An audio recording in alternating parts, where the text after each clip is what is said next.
¿Cómo están todos? Qué bueno. ¿Qué les parece estar aquí en este lugar tan maravilloso, donde hace 2000 años, ¿cómo pasa el tiempo, verdad? Si queremos que nos pase a nosotros, imaginémonos hace 2000 años, todo este lugar aquí cerquita la Virgen María, aquí abajo estaban los pastores, y bueno, todos estos acontecimientos y eventos históricos tan maravillosos que están en la Biblia. Pero quiero hablarles en esta mañana a todos ustedes de cómo fue el nacimiento de Jesucristo, el Hijo de Dios, porque tenemos que ver desde el principio de la Biblia, no solamente en Mateo y Lucas que se describe el nacimiento, sino los antecedentes, tanto, escúchenme bien, científicos, ¿sí oyeron bien? Científicos, históricos, filosóficos y geográficos del nacimiento de Cristo. En Génesis capítulo 3, versículo 15, hay una profecía que es la primera profecía del Mesías. Y vean ustedes lo que científicamente está involucrado. Cuando venimos a la Biblia no venimos a un libro de teorías, hipótesis. Vuelvo a repetir, Génesis 3, versículo 15. No es un libro solamente de especulaciones y pues dijo, lees el libro de Carlos Darwin, El origen de las especies, y encontramos este lenguaje. A lo mejor, chance y, no estoy seguro, un lenguaje que no puede ser de carácter científico. Pero ¿cómo es posible que este libro del Génesis, que ha sido escrito hace aproximadamente 4000 años, contenga este lenguaje? Y dice la profecía, Génesis 3:15, y pondré enemistad entre ti y la mujer, y entre tu simiente y la simiente suya. Esta te herirá en la cabeza y tú le herirás en el calcañar. Los que quieran tomar nota, nos hemos cansado de decirles, tomen notas, hermanos. Aprovechen en sus Biblias, apuntar todas estas cosas. La palabra semilla es la palabra hebrea sera, con Z, que es esperma. Se tradujo linaje o descendencia. Vamos a leer otra vez. Y pondré enemistad entre ti y la mujer, entre tu esperma, entre tu semilla y la simiente suya. Esta te herirá en la cabeza y tú le herirás en el calcañar. ¿Qué dice esta profecía hace casi 4000 años? Que había una descendencia cuando hasta 1860 un monje llamado Mendel, 1860, comenzó a hacer los primeros experimentos con chícharos y descubrió que había una transmisión de un chícharo al otro, etcétera, etcétera, y el mundo científico no le hizo mucho caso. Y pasaron casi 70, 80 años hasta 1954, cuando ya el doctor Crick y el doctor Watson les dan el premio Nobel de Medicina por descubrir la molécula del ADN. Entonces, la Biblia se adelantó más de 4500 años a la ciencia. Ya estaba profetizado que había una descendencia genética de la mujer y de Satanás. Y yo me ha encantado siempre preguntar en los seminarios donde vamos a compartir la palabra a los estudiantes de teología, ¿cuál es la descendencia? El esperma de Satanás.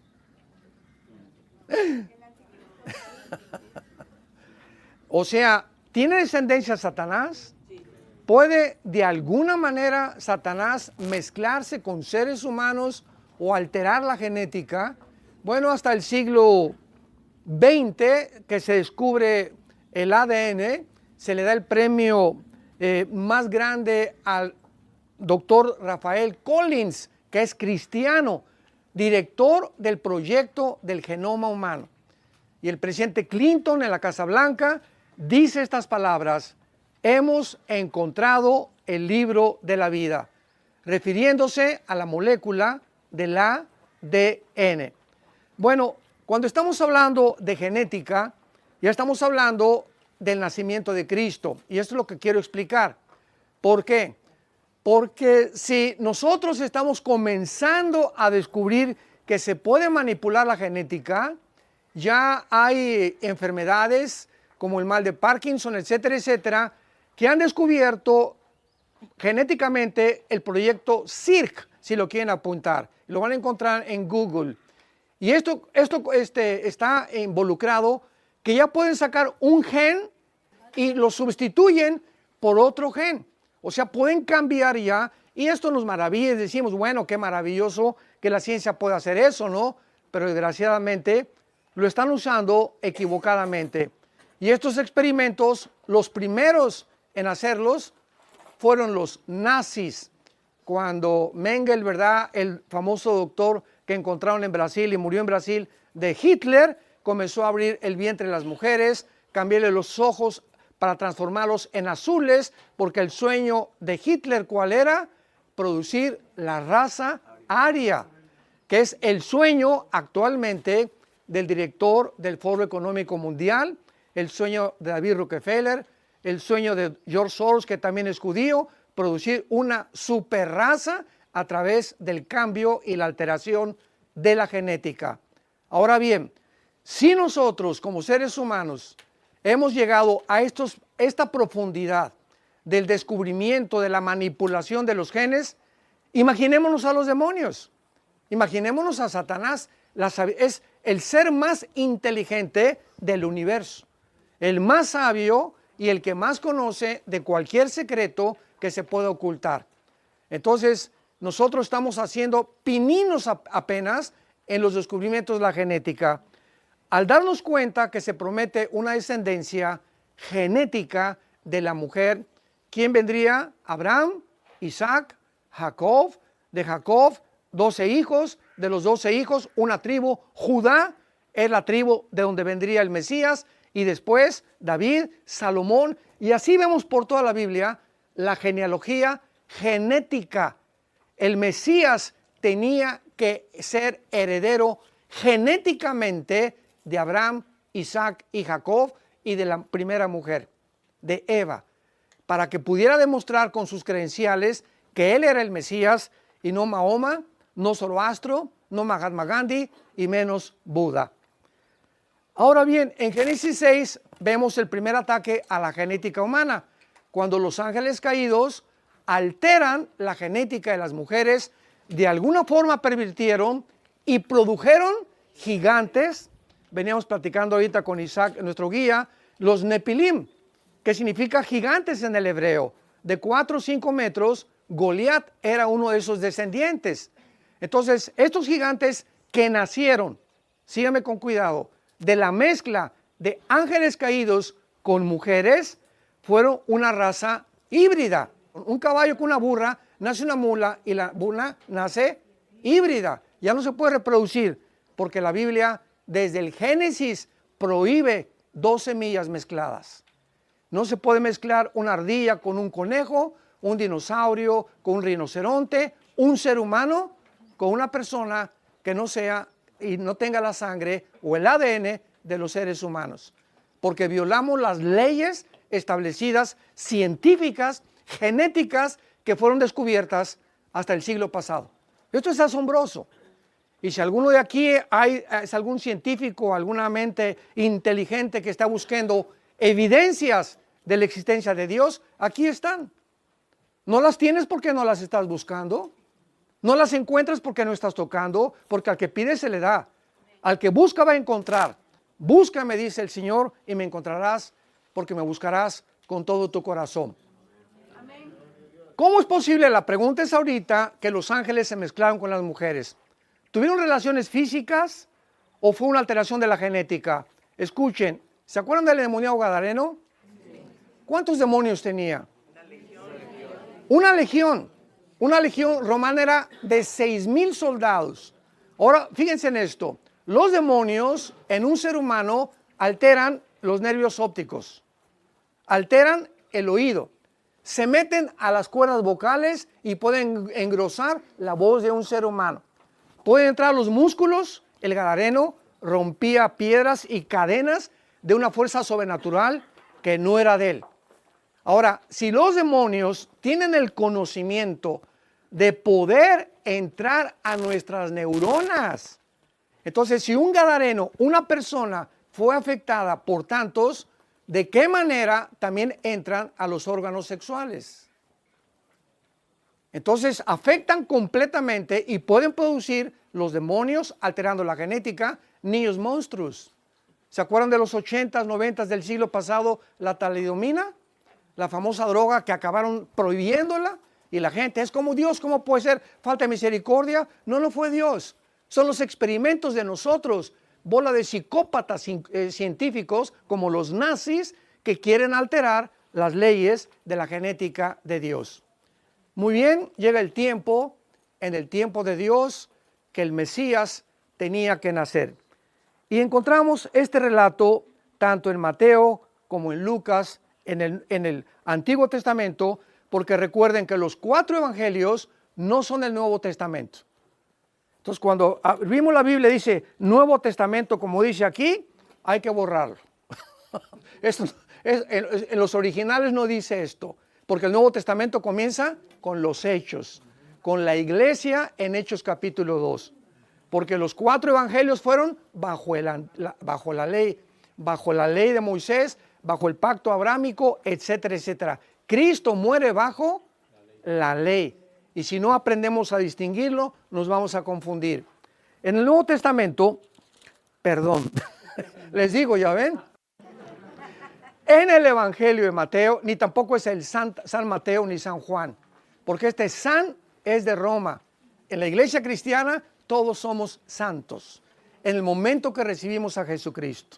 El Vaticano no tiene el derecho de dictaminar a ninguna persona que es santa que porque dice que hizo milagros, o porque se comprobó que era muy buena, o porque nunca rompió un plato, ¿verdad? La Biblia católica de Jerusalén, de Torres Amad, las traducciones de ellos, se los podemos enseñar. Todas las cartas de los apóstoles comienzan a los santos de Éfeso, a los santos de Filipos, a los santos de Colosos. Ya se les llama santos, que es apartados para servir a Dios. Y dice en Mateo, capítulo 1, versículo 18, el nacimiento de Jesucristo fue así. Estando desposada, o sea, comprometida, no estaban casados, María su madre con José, antes de que se juntaran, se halló que había concebido del Espíritu Santo. José su marido, como era justo y no quería infamarla, quiso dejarla secretamente. Aquí vemos algo sobrenatural, algo que trasciende completamente la comprensión y la racionalización humana. ¿Por qué José no podía tener relaciones sexuales con María? ¿Por qué el Mesías, que tenía que ser varón, y si iba a ser varón, tenía que traer el cromosoma Y, que no tienen las mujeres? Si tú tienes el cromosoma Y y tu mente te dice que no eres lo que biológicamente eres y genéticamente, tienes un problema de tornillos flojos aquí. El problema no es físico, tu problema es mental. ¿Y quién crees que está afectando tus neuronas? Los demonios y Satanás, para robarnos nuestra identidad, que es el principal propósito de los participantes de la oscuridad. Muy bien. Si el Mesías tenía que nacer, no podía nacer a través del esperma Y o cromosoma Y de José. ¿Por qué? Por el pecado de Adán. Exactamente. En el momento que Adán y Eva se rebelan contra Dios, nuestra genética es alterada inmediatamente. Y es lo que se conoce como el pecado original. Somos espíritu, tenemos un alma, vivimos dentro de un cuerpo. Hay enfermedades que se transmiten como la diabetes, problemas del corazón, físicamente, eso está comprobado. Pero el descubrimiento de hace 25 o 30 años es que si tú tenías tendencias de ataques de cardíacos por tu familia, tu tío se murió del corazón, tu papá también, o tu mamá fue diabética, se puede cambiar por la alimentación. Es el descubrimiento más grande que han hecho actualmente, que la forma que tú comes es la forma que tú vives y que las maldiciones generacionales físicas se pueden evitar cambiando la manera de comer. Número 2, también se transmite si tenemos el alma, que es la mente, enfermedades que se transmiten, como la demencia, ¿verdad? Se puede también decir otros problemas mentales de esquizofrénicos o personas que acaban locas porque la abuelita fue loca o tu tatarabuela fue bruja y se muere tu bisabuela y entonces tiene 4 hijos la bisabuela y alguna de las hijas de nietas de la bisabuela o bisnietas tienen la tendencia al ocultismo, a la ley de las cartas, a consultar la ouija. Los demonios de la tatarabuela se meten a esa persona, se llaman espíritus familiares en el Antiguo Testamento. Podemos heredar enfermedades mentales, enfermedades físicas y si somos espíritu, tiene que haber una herencia. ¿Y cuál es la herencia? Espiritual, el pecado.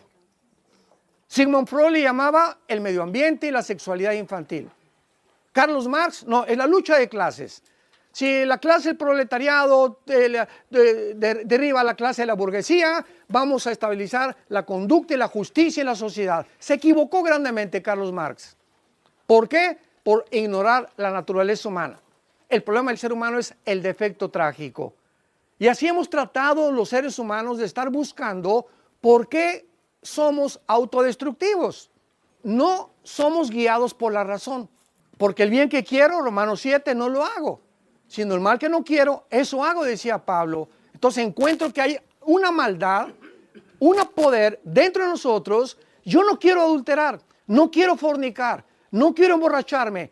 Pero hay algo dentro de nosotros que nos lleva a hacer lo que no queremos hacer. Y sabemos que está mal, pero lo estamos haciendo. ¿Por qué? Porque somos esclavos del pecado. Así le llama la Biblia en Romanos capítulo 6, a qué vino y murió Cristo en la cruz, darnos el poder de vencer ese poder inherente con el cual nacimos. Entonces, José heredó esta herencia, la herencia física, mental y espiritual. Entonces, el esperma de José no podía fertilizar el óvulo de María porque el Mesías nacería con la herencia del cromosoma Y de José. Entonces, cuando el ángel se le aparece en estos rumbos a María, allá no sabía ni medicina, ni paramédicos, sabía ni enfermeras, ni anestesiólogos, ni nada. Vas a ser mamá. Y le contesta María, ¿verdad? Pues ni a Cancún hemos ido. Estamos comprometidos, o sea, no estamos casados. Y era terrible para la ley judía el adulterio o la fornicación.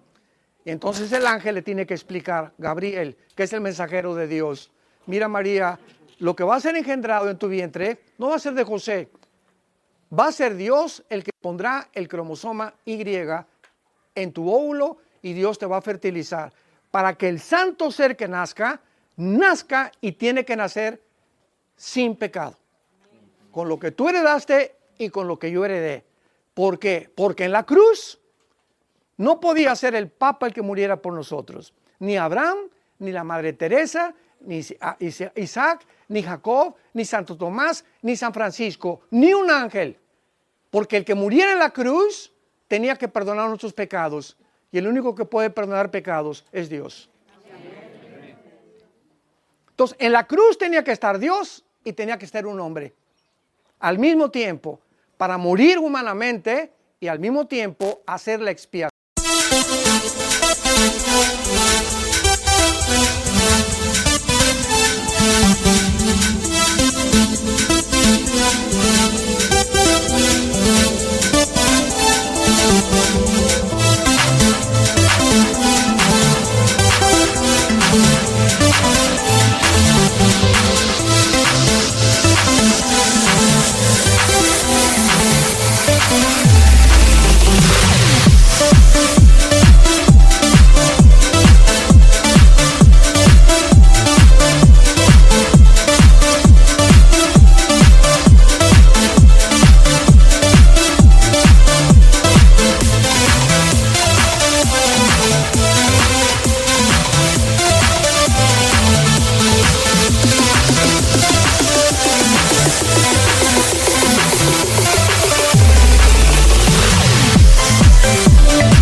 el sacrificio y decirnos, perdónalos, porque no saben lo que hacen. Nadie tiene el derecho de perdonar pecados, ni el Papa, ni el arzobispo, nadie de acuerdo a la Biblia. Solo Dios perdona pecados. Y por un solo sacrificio que hizo en la cruz Cristo, tenemos el perdón eterno de nuestros pecados. Lo cual se llama gracia, que es una palabra que no se encuentra en ninguna religión. Entonces, ahora entendemos por qué José y María no podían tener relaciones. Pero después que nació Jesucristo, ya Josecito sí brincó, ¿verdad? Con el salto del tigre, como decimos. Como dicen por ahí en Panamá, que es muy famoso esta frase, el salto del tigre. O sea, María no murió virgen. O sea, todas son tradiciones que ni siquiera en ninguna Biblia se encuentran. Son inventos de los seres humanos. Jesús dijo, el día que conozcas la verdad te hará libre. Libre de tradiciones, libre de religiones, libre de filosofías inventadas y de maneras de pensar de los seres humanos. Tenemos la palabra profética más segura, a la cual haríamos bien ahora en estar atentos, como una antorcha que brilla en lugar oscuro. Porque mis palabras no hay nada torcido ni perverso en ella, dice Proverbios capítulo 8, 4 en adelante. Todas ellas son rectas al que entiende y razonables a los que han alcanzado la sabiduría. Y ojalá que todos ustedes estén creciendo en el conocimiento y la gracia y la sabiduría del Hijo de Dios. Que Dios los bendiga.